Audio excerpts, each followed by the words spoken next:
मेरा नाम है रजत और मैं इस चैनल पर हॉरर एक्सपीरियंसेस सुनाता हूँ। हमारी आज की जो स्टोरी है ये आज से काफी साल पहले की है और ये पर्सनली मुझे मेरे नाना जी ने सुनाई थी और ये उनका पर्सनल एक्सपीरियंस भी है। तो नाना जी जब 35 साल के थे तब वो वाटर सप्लाई की जॉब किया करते थे। इससे पहले नाना जी कंपनी में जो व्हीकल्स के पार्ट वगैरह बनाते हैं उसमें जॉब करते थे। वाटर सप्लाई की जॉब में क्या होता है, वाटर की सप्लाई छोड़नी होती है टाइम टू टाइम। तो जो पंप हाउस होते हैं वो हमेशा किसी रिवर की साइड में होते हैं। नाना जी नाइट ड्यूटी किया करते थे, रात को पानी की सप्लाई छोड़कर वहीं पर सोना एंड सुबह बंद करके वापिस आ जाना। जैसे मैंने तुम्हें बताया पंप रिवर की साइड में होते हैं एंड हमारे यहाँ उसे सलासी कहा जाता है। अगर तुम्हें पता हो पहाड़ी जगहों पर अक्सर मना किया जाता है कि नदी के पास रात के टाइम में नहीं जाना चाहिए। ऐसा इसलिए नहीं कहा जाता है कि रात के टाइम अगर हम डूब गए तो हम बच नहीं पाएंगे, बल्कि ऐसा इसलिए कहा जाता है क्योंकि रात के टाइम वहाँ पर ज्यादातर आत्माएं भटकती हैं। क्योंकि पहाड़ी जगहों पर अक्सर जो शमशान घाट होते हैं वो उसी नदी की साइड में बने होते हैं। अब आते हैं मेन स्टोरी पे। जब नाना जी रात के टाइम वहाँ जाते थे तो उन्हें अक्सर रास्ते में फायर हेड दिखते थे, जिन्हें जलते हुए सर भी कहा जाता है। एंड जब वो दिखते थे तो नाना जी बीड़ी बालकर चलने लग पड़ते थे एंड उससे वो उनके पास नहीं आते थे। एंड ऐसे ही एक दिन नाना जी पंप हाउस पहुंचते हैं। वो पानी की सप्लाई छोड़ते हैं और जो पानी का टैंक होता है उसके ऊपर सो जाते हैं। जैसे ही वो सोने की कोशिश करते हैं तो वो नोटिस करते हैं कि औरतों का ग्रुप नदी की ओर बढ़ रहा है। थोड़ी देर में वो कपड़े धोने लग पड़ती हैं। जैसे ही नाना जी उनकी तरफ टॉर्च मारते हैं वो गायब हो जाते हैं एंड इसे देखकर नाना जी समझ जाते हैं कि ये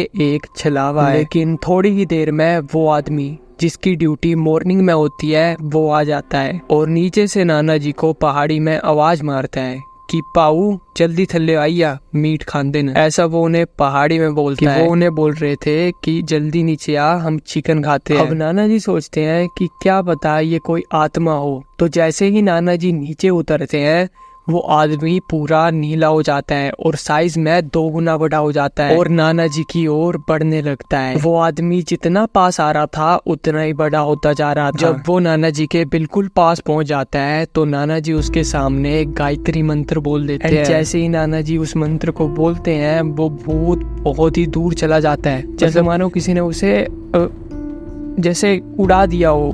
इतनी दूर ऐसे जाके गिरता है वो एंड फिर ये सभी चीजें नॉर्मल थी वहाँ पे।